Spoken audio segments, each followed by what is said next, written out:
Vanakkam, Namaste, and blessings to everyone. This is Dr. Bhairavi Balasubramanian, PhD, the Sky Priestess. Heads up, the Sun is squared Thereus. Thereus is in Leo, it's at 8 degrees Leo. The Sun is at 8 degrees Taurus. Thereus is an astrological body that I do not like, and for very, very good reason. I have researched this body for years. You can tell there's a telltale energetic signature that comes with it, and as far as I've looked, there is no positive connotation with this particular astrological body. I would put it in the same category as other bodies like Aphidas and Nessus and so on and so forth. So let's talk about what Thereus is. Thereus is the hunter-stalker. So what he does is he stalks bears. He just waits and watches. He just keeps watching the bear. Till one day, when the bear is not expecting it, he jumps and he beats the bear on the head and drags it out, kicking and screaming. This is not a guy that understands consent. Thereus is the hunter-stalker that ultimately predates on a person. It predates on a person's energy, predates on a person's life force. It predates on a person's will. It's not always immediate where Thereus is, but once it is revealed, then you can see it for all of its glory, so to speak. And when Thereus aspects come up in the skies, we are asked to look at how or what roles we play in cycles of predation. Sometimes we are the ones being predated on. Sometimes we're the ones doing the predating. It all depends on where you are in your evolutionary cycle. No one is free from this. Everyone at some point in their journey, whether it's to a great degree or a little degree, has occupied some role on the victim, abuser, rescuer spectrum. It's just part of life and incarnation. The question is, what are we going to do about it? So when Thereus in Leo brings up this energy that suddenly shows you out of the blue, you knew it was there all the while, you just couldn't see it, but now it comes up at you. It basically gives you the opportunity to see where you are giving away your power.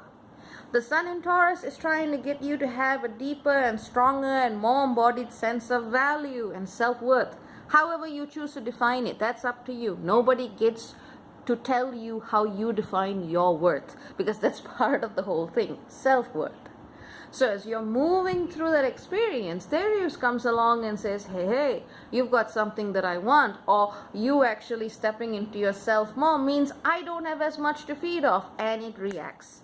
Thereus in Leo can bring the entire drama shit show. It can be, poor me, I'm the victim. Or, oh God, I've suffered so much. How can you not give me this? How can you not give me your essence? And so on and so forth. Very rarely does Thereus very obviously show its hand as a predator, especially in Leo. There's a lot of drama, there's a lot of layers and masks that are worn to actually mask the nature of manipulation and predation. But that's what's coming up. Now, this might not be happening to you directly, and that's fine. It depends on your karma. It depends on your evolutionary journey. It depends on who's around you, who you incarnate with. It depends on who you've opened your heart to and what their nature and what their energy is. But even if it's not happening to you, it's still an important message because it might be happening to someone around you.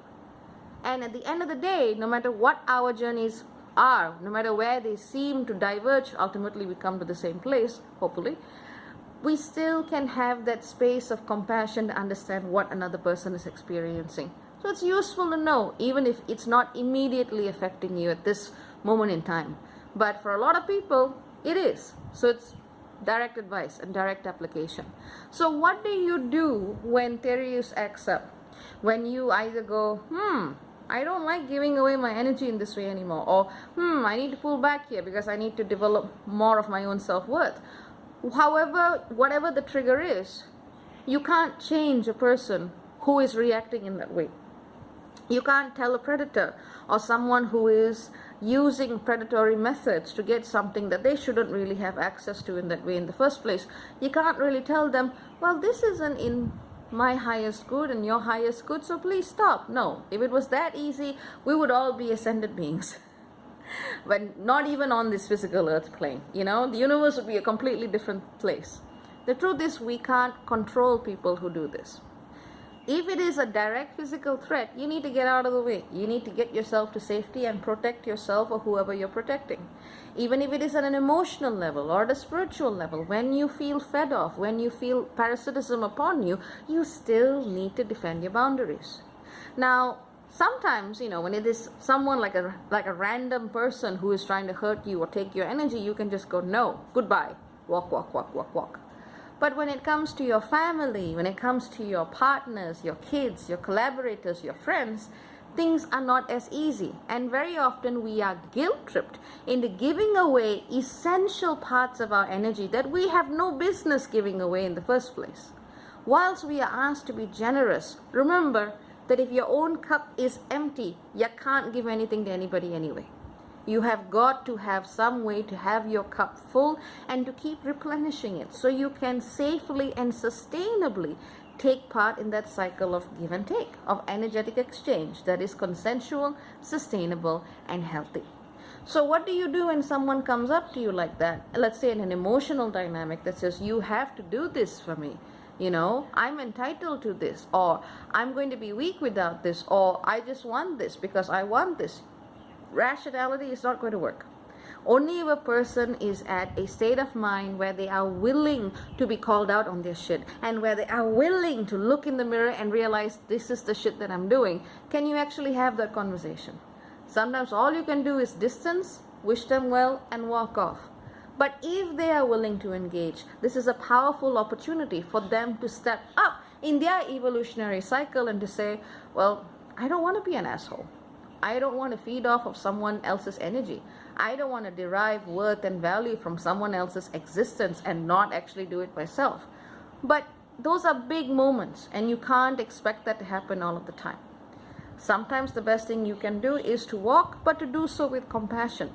And remember that compassion is not just for the other person, it's also for you. So what does that mean? It means that even if you have to go the other direction, you don't have to hate that individual. You can understand why, the circumstance behind why they did what they did. You can understand the state of mind that person was in, but that's not a justification. That doesn't condone or excuse what they're doing. It just means that you do not need to hold on to that dynamic with negativity and with resentment. That actually helps you end toxic cycles, and it helps you open yourself to the greater wave of love and abundance that the universe is streaming through right now. Despite the density, through the density, that vibration of love and abundance is there for everyone, irrespective of where you are on that victim, abuser, rescuer drama triangle. It is all about being willing to align in that way. So even if you can't reach a person because they are so caught in their own stuff and all you can do is protect yourself, you can pray. You can set an intention that this person and yourself and everyone involved is allowed, should they choose, to access this understanding that universal abundance is the birthright of all. And you can measure abundance in many, many different ways. It's not just about money. It's about love. It's about feeling safe. It's about feeling nurtured. The universe is here for all of us, especially in those times where we forget to ask it for help. Now, I'm not saying pray and everybody will change. It's not that simple, because at the end of the day, what governs the human experience more so than anything else, more so than astrology, is free will. Even though there's so many resources now for people to really know what they're doing and understand where they're playing certain roles, sometimes they may not want to hear the message because they're not wanting to change, they're not willing to change, they're not ready to change. And you know what? That's their free will choice. And there is nothing anybody can do about that. That's the truth of the matter. You cannot and are not expected to change another human being. But at the same time, nor are you expected to wait around and be turned into some kind of battery or punching bag while somebody else gets their shit together. That's not love. That's not compassion, and that damn well is not spirit. Very often we are guilt-tripped into doing this in the name of love, loyalty, duty, responsibility, family. I'm sorry, no. Those terms have been abused. They have been abused for so long that right now we're looking at very distorted echoes of what these terms used to be. And those terms are being used to justify further cycles of abuse. If you're talking about love, if you're talking about family, if you're talking about joy, if you're talking about the heart, what you give needs to come from that space of unconditional love. That is truth. When someone expects you to sacrifice yourself just because you are related to them in a certain way, that's got nothing to do with love. That's just expectation and socially conditioned forms of parasitism. And this is an age where we call out all that bullshit. So it's not an easy teaching. It's not a comfortable teaching. It's not a teaching that most of you may have wanted to receive, but it is a wake-up call.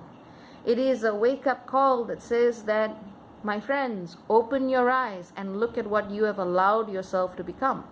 Look at what you have allowed into your life. And ask yourself if that is what you want to continue co-creating and manifesting with this universe. And when you can think about it in those terms, you can take a step back from all the lies, all the manipulations, all the covert layering and masking of intention, and you can see things with more clarity. Remember, you, me, we, every single one of us is entitled to our sense of sovereignty. Yes, entitled. This is one kind of entitlement nobody can question. We are each entitled to realize the love that is within, our sovereign role as conscious co-creators with the universe. And this is something no one, no force, on earth, out of earth, anywhere else, has the right to take away or challenge.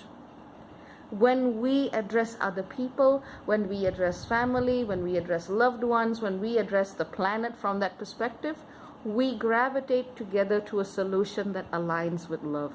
No, this is not selfishness. This is the pathway, the foundation to coexistence and truth. Allow yourself to honor your sense of sovereignty, and you give others permission to do so. To paraphrase that quote from Marianne Williamson, which is a great quote. But yeah, that's what I have to say for today. There's of course other things going on in the skies, but this was the most important message that I felt people needed. Remember, even if you're not playing this out directly right now, someone else around you probably is. Just pray, set the intention that all of us can align to once more reconnect with that abundance within that comes from up above in the cosmos and down below in the heart of the earth. It all links up here. Take care, many blessings. Ciao, ciao for now. Bye.